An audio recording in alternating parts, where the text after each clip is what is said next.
Okay, now the belly system is working, but it's not perfect by any means.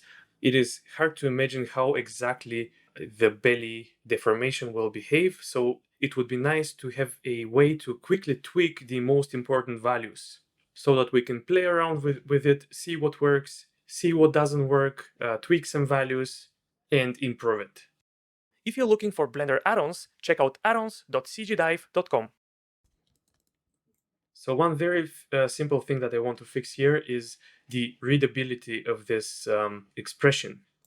Right now the variable is called var, which is not very descriptive. I can change that to dist for distance, and then I have to replace var with dist. And I'm going to do the exact same thing for all other driven bones.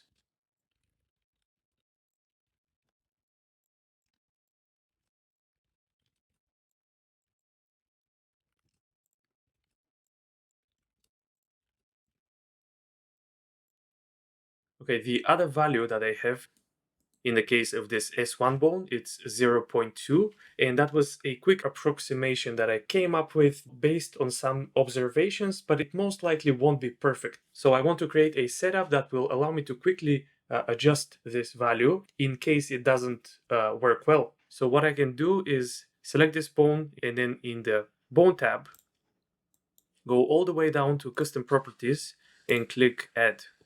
And right away, you'll notice this under item and properties, this new property pop up. I can click edit over here to edit the property. I'm going to call it initial distance. I'm going to set the property value to 0.2, default value to 0.2, and minimum 0 and maximum, let's say 10.0. And then click OK. In the properties or over here, I can right click and choose copy data path.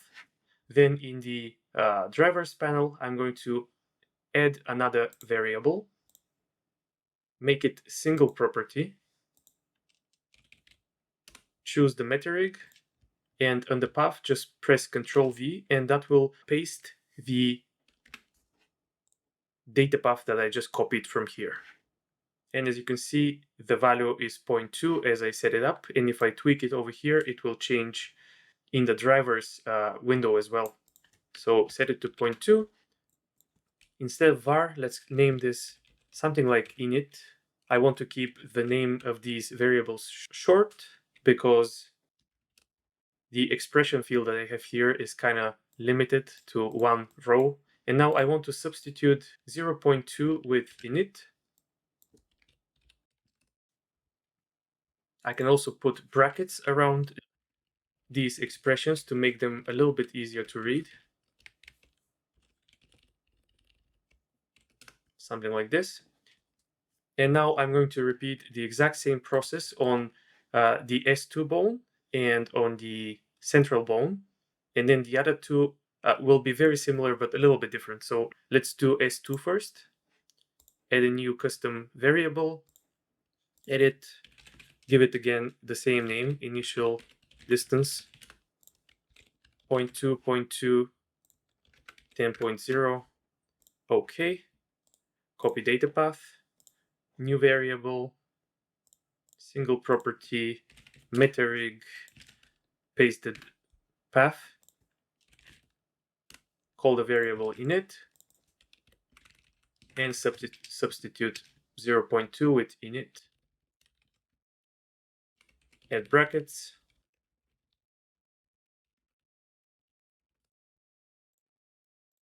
Okay, exactly the same thing for the center bone. Except that the initial value has to be 0.3.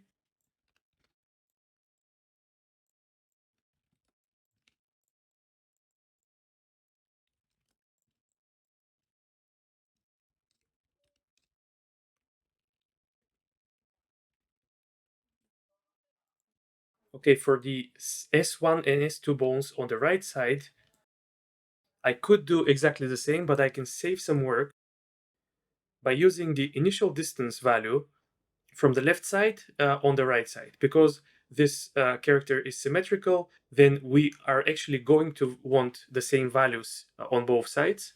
And so this approach will actually save us time. So copy data path, go to the right side, add a new input variable, single property, metarig, paste this data path, call the variable init. Then again, I'm going to go to the S1 on the left side, copy the expression over here, and then I'm going to simply paste it for S2 in the right side, on the right side. Okay, S2 on the left side, the expression is exactly the same, so copy it and paste it in here. This will produce an error because we haven't set up the init variable yet. So go to S1 on the left side, copy data path, new variable, single property, metarig, paste, call it init, and update dependencies. Okay, now I can rotate the leg. In here, S1 on the left is moving a little bit. I'm going to select it. And now if I tweak this initial distance value, I can make this bone go higher or lower. Notice that if I go very high, the bone on the right side is also going to start to move. And that is because the value is so high that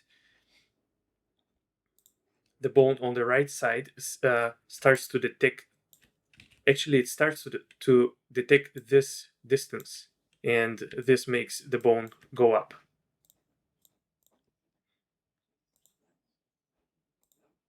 Okay, set this again to 0.2. So what we just did is set up the initial distance at which the belly bone starts to move. Another thing that we might want to control is how much the belly bone moves up after it starts being affected by the leg bone, after this driver kicks in. And we can do that easily by multiplying this part of the equation, init minus distance, with some value. So for example, if I set it to multiply it by 2 here, initially nothing will happen.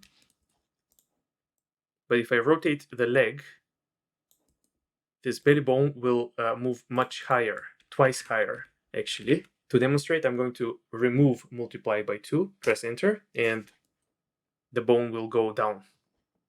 Okay, again, we don't want to manually type a value in here and go to the drivers every time we want to tweak this value. So we can add another custom property, click add over here, edit, call this one multiplier, property value and default value of 1 is fine. And for the max, let's set it to 10.0 and click OK. Let's copy the data path,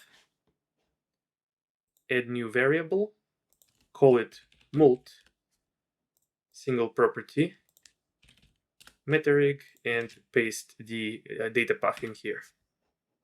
And then in here, I'll just add multiply by mult.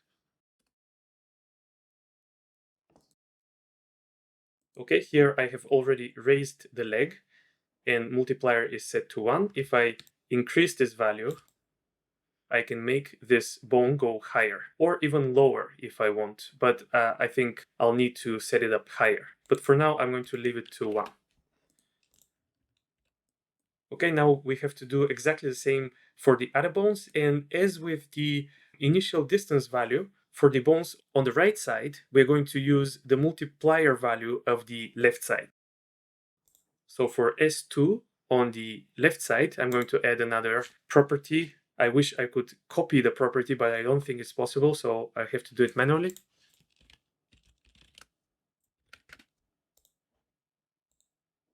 Copy data path, add a new variable, single property, call it mult, metarig, paste the property. And the expression here is exactly the same as for S1. So let's copy this expression and paste it in here. Now I can make this bone go higher if I wanted to. Same thing for the central wall.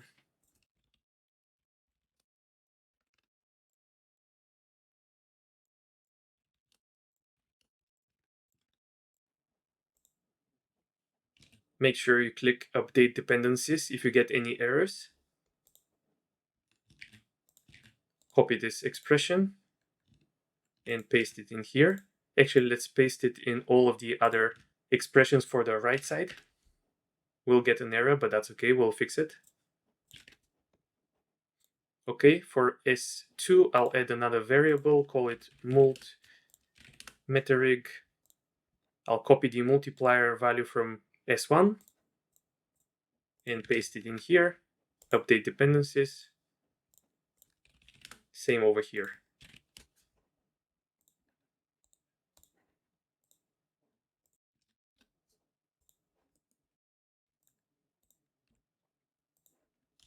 Okay, now I can rotate this right leg on the z-axis until it starts moving this bone, and then I have to go to the left side and play with the multiplier. And that may not be ideal depending on the circumstances, especially if you want to tweak this value very often, then you may want to have it on both sides. But in this case, we are going to find a more or less perfect value. We are going to set it and just forget about it. So in this case, I would say this setup is okay. That's it for this chapter. Please like, subscribe, and check out our other projects, academy.cgdive.com and addons.cgdive.com.